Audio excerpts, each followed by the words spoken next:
Oleh karena itu, dalam kesempatan ini saya membawakan 10 kata. Insya Allah ada positif, ada juga negatif. Tapi saya mulai dengan negatifnya. Khususnya sama anak kita. Karena dalam pendidikan sangat luar biasa perhatian Islam dalam pendidikan. Islam sangat memperhatikan pendidikan anak kita. Sistem pendidikan anak kita. Perhatian kepada anak kita. Karena ini semuanya pengaruh. Semuanya pengaruh. Ucapan kita, berlaku kita di hadapan anak kita. 10 kata yang merusakkan perasaan dan hati anak kita. Yang pertama, kita suka mencaci maki anak kita.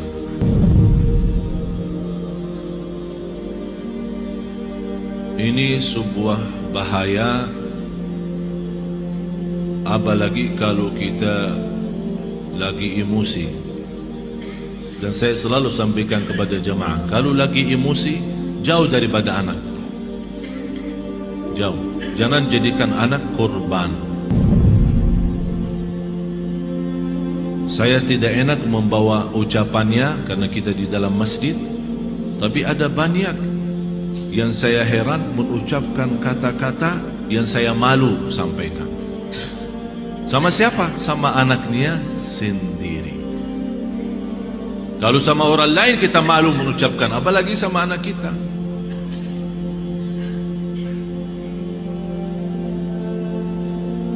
Jadi salah satu kata yang pertama dari 10 adalah caci maki. Yang kedua, kita menghina anak kita. Bagaimana menghina anak kita? Di depan kawan-kawannya.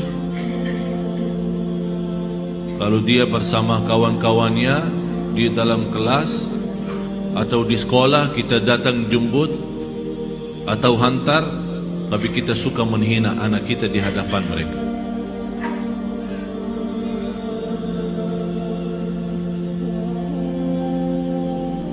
Malah ada yang pernah berkata, saking menghina anaknya, saya heran bagaimana bisa punya anak seperti kamu. Apalagi di depan orang, di depan kawan-kawannya. Bisa di saat itu anak kita tidak nangis, tapi sudah mati rasa. Sudah mati rasa. Akhirnya menjadi hati kecil. Susah kita bina untuk menjadi anak salih-salihah karena kita sudah hancur duluan. Sudah kita hancurkan duluan. Itu yang saya selalu sampaikan.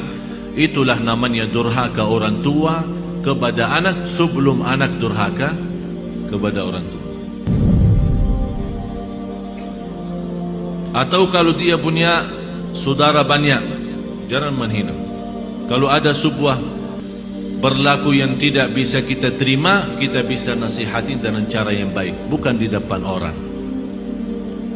Karena itu namanya nasihah, bukan fadihah.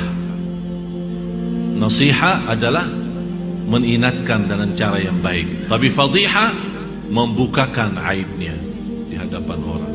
Alasannya, niat saya mau nasihatin.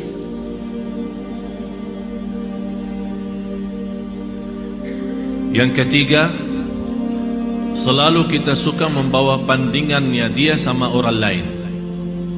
Ini lihat, abang kamu jauh lebih pintar. Ini lihat, anak itu luar biasa. Kamu tidak bisa seperti mereka. Itu tidak bahaya itu. Ini mengakibatkan apa? Kecil hati. Yang kedua, benci sama orang itu. Akan menimbulkan rasa benci. Jadi akan selalu berlawan. Di mana ketemu kalau diajak main tidak mau sama. Karena kenapa? Karena kita selalu bandingkan ini A sama B. Apalagi kalau dia punya adik-adik yang lain. Coba adik kamu, abang kamu, kakak kamu, pintar bacaannya, pintar najinya, pintar salatnya. Kamu apa sih? Ini mohon maaf, ini bukan sering terjadi, malah saya sendiri mendengar di hadapan saya ibu yang membawa 3 anak yang dinyakiti perasaannya satu.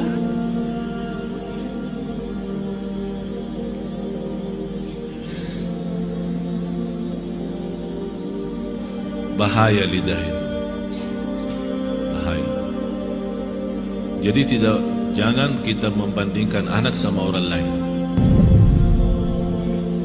Mohon maaf, kita yang dewasa aja, kalau ada orang membandingkan kita sama orang lain, kita tersinggung. Apalagi anak kita. Kita ada yang dewasa yang sudah faham, mengerti, bisa mengerti maksudnya orang, bisa mengerti tujuannya orang, kita bisa tersinggung. Apalagi anak kita. Yang keempat, cinta dengan syarat. Aku cinta kamu, tapi syaratnya begini. Jadi seolah-olah kita tunjukkan kepada anak kita, kalau ibu tidak sayang begini aja, ikhlas dan sayang. Tidak cinta ikhlas, tapi cinta kalau kamu salat. Aku cinta kalau kamu ngaji. Aku cinta kalau kamu diam. Aku cinta kalau kamu tidak nonton TV. Berarti itu namanya cinta dan syarat-syaratnya. Kalau mau cinta ya cinta, tidak usah pakai syarat. Tidak usah pakai syarat-syaratan. Ini anak kita. Mau cinta ya cinta. Cinta yang normal, kasih sayang, yang wajar dan yang wajib bagi kita sebagai orang tua, memberikan kasih sayang dan rasa cinta kepada anak kita. Kalau kita yang tidak menunjukkan rasa cinta kepada anak kita, dia akan lama-lama melarikan diri kepada orang lain. Memang mohon maaf Bapak Ibu, bisa anak kita karena dia kecil tidak mengerti menyampaikan perasaannya, tapi dia mampu menyampaikan perasaannya dari hal berlakunya. Begitu dia melihat seorang yang memberikan perhatian dan kasih sayang, biarpun orang itu bukan keluarganya, orang jauh, begitu dia ketemu orangnya, dia malah lari, belum orang itu. Sepertinya kehilangan rasa sayang di rumahnya. Dan banyak saya perhatiin anak-anak yang datang kepada saya begitu melihat anaknya sambil peluk dan cium saya bilang dalam hati saya, kasihan, kehilangan rasa cinta dan sayang dalam rumahnya. Yang kelima, kita menyampaikan kepada anak kita info-info atau informasi yang salah. Maksudnya apa informasi yang salah? Laki-laki tidak boleh nangis. Siapa yang bilang?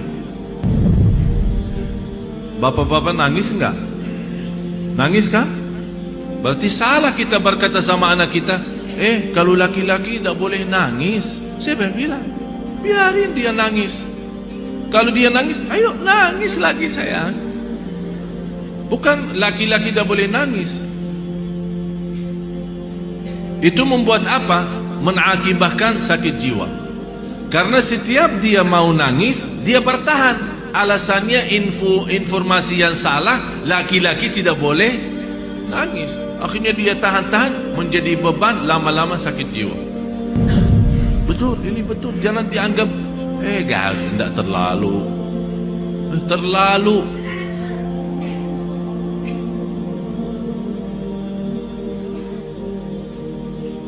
Yang keenam, ini yang lebih bahaya.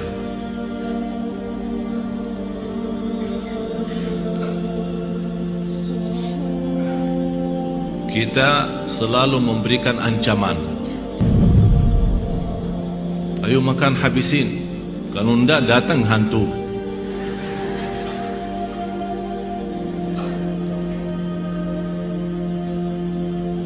Mau tidur enggak? Kalau kamu tidak tidur, nanti datang hantu, temenin. Ini selalu kita, niat kita apa? Niat kita supaya dia cepat tidur, tapi mengakibatkan dalam perasaannya banyak hal yang tidak bagus. Padahal anak kita dari sisi psikologi jiwa dan akal, dari usia 2 tahun sampai 6 tahun dia mampu menguasai 7 bahasa. Ini bukan sembarangan. Ini ada orang keahlian psikologi akal dan jiwa membuktikan anak dari usia 2 tahun sampai 7 tahun Kalau diberikan perhatian sepenuhnya, dia mampu dari sisi psikologi, akal dan jiwa, mampu menguasai 7 bahasa. Bahasa kita, bahasa daerah, bahasa Arab, bahasa Inggris, terserah, 7 bahasa.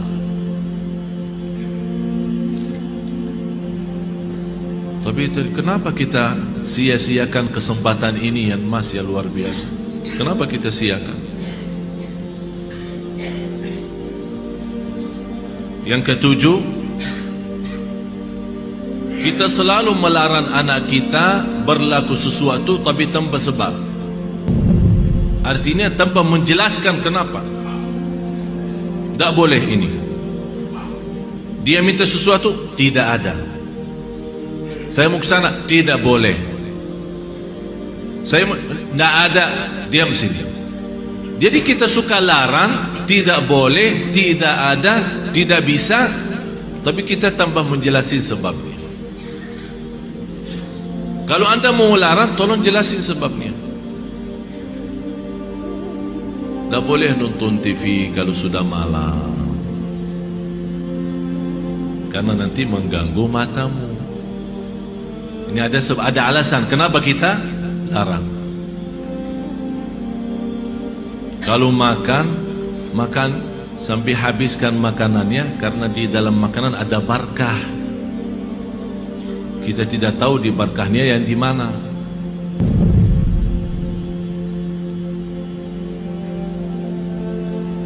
Jangan nonton TV, ayo sana, tidur. Ibunya megang remote, teng teng teng.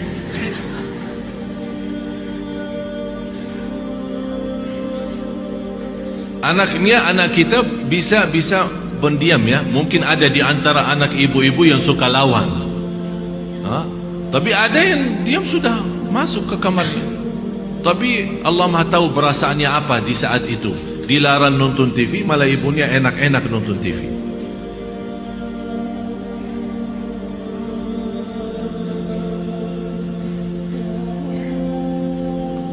Banyak hal Bapak Ibu yang perlu kita perbaiki. Banyak. Kalau kita memang ingin bukan hanya doa mengharapkan anak saleh salihah, tapi ada contoh baik, ucapan yang baik. Yang ke-8,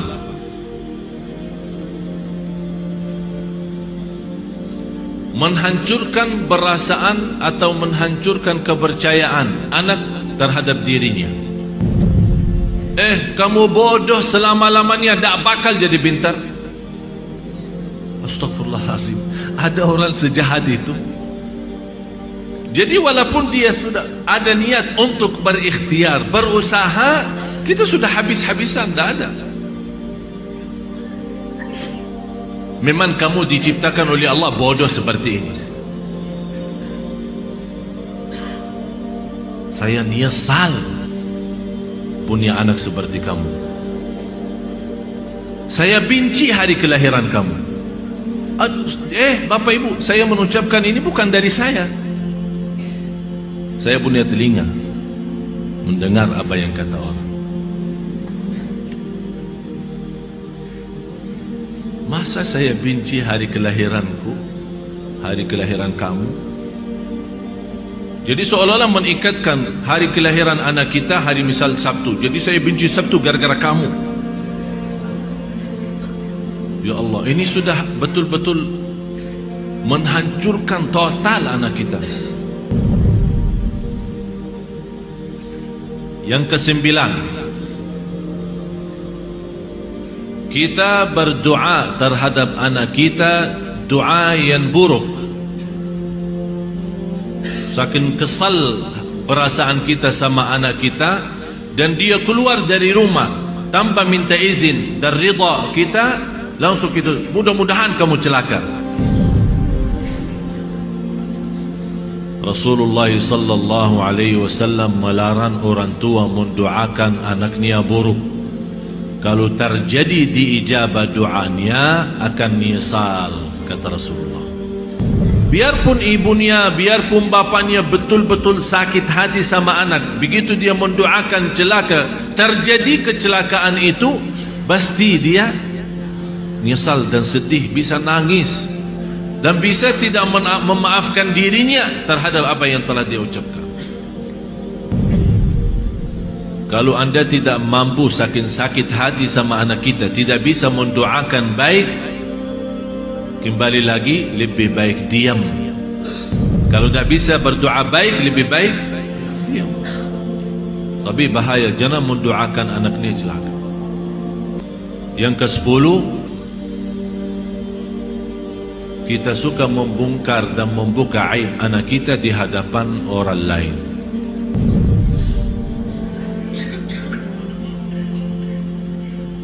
Ini anakku dah ada malunya, kalau tidur suka kencing di atas tempat tidurnya,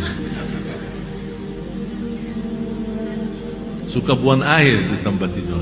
Capek aku setiap hari bersihin tempat tidurnya karena bekas kencingnya. Ini kan dicerita sama kawan-kawannya di sekolah. Apa yang akan terjadi? Kawan-kawannya apa? Senang atau gimana? Kesempatan kan? Setiap dia tanda